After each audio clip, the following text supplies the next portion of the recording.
नमस्कार दोस्तों, आज की 20 बड़ी खबरों में आपका स्वागत है। चलिए जानते हैं देश और दुनिया की सभी बड़ी अपडेट।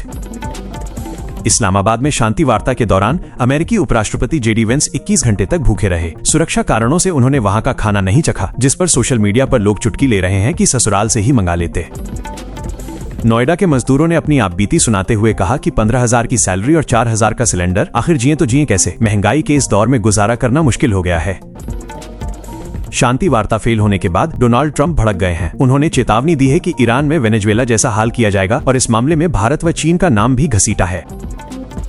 अमेरिका ईरान वार्ता टूटने के बाद अब पाकिस्तान की मुश्किलें बढ़ने वाली हैं। आशंका जताई जा रही है कि तेहरान की मिसाइलों का रुख अब इस्लामाबाद की ओर हो सकता है। इस्लामाबाद में चल रही अमेरिका ईरान की ऐतिहासिक वार्ता बिना किसी नतीजे के खत्म हो गई है। जेडी वेंस ने कहा कि ईरान अमेरिका की शर्तें मानने को तैयार नहीं है। नोएडा और ग्रेटर नोएडा के मजदूरों के लिए यूपी सरकार ने सख्त नियम लागू किए हैं। अब कंपनियों को डबल ओवरटाइम देना होगा और हर महीने की 10 तारीख तक सैलरी बैंक खाते में डालनी होगी।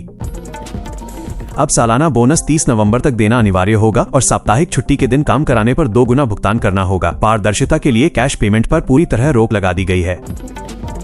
फैक्ट्रियों में अब अनिवार्य रूप से महिला आंतरिक शिकायत समिति बनानी होगी और कार्यस्थल पर शिकायत बॉक्स व हेल्पलाइन नंबर की व्यवस्था करनी होगी।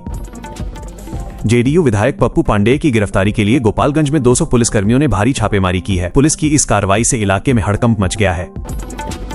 दावा किया जा रहा है कि जब इस्लामाबाद में बातचीत चल रही थी, तभी इजरायली पीएम नेतन्याहू के एक फोन कॉल ने इस पूरी शांति वार्ता को फेल करने में बड़ी भूमिका निभाई।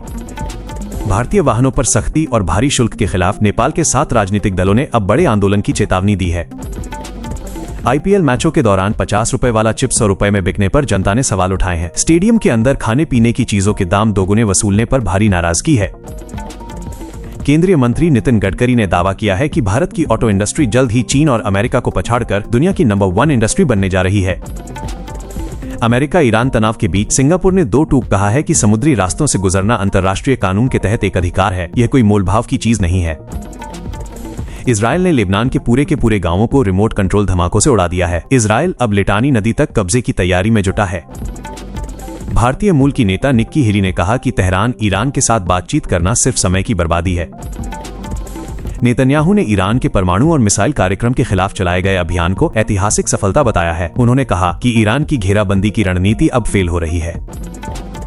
आशा भोसले के निधन की अफवाहों के बीच अथिया शेट्टी द्वारा लता मंगेशकर को श्रद्धांजलि देने पर यूजर्स भड़क गए और इसे बेहद शर्मनाक बताया। ट्रंप की नाकाबंदी के जवाब में ईरान ने खौफनाक पलटवार की चेतावनी दी है और कहा है कि दुनिया अब और भी महंगे पेट्रोल के लिए तैयार रहे।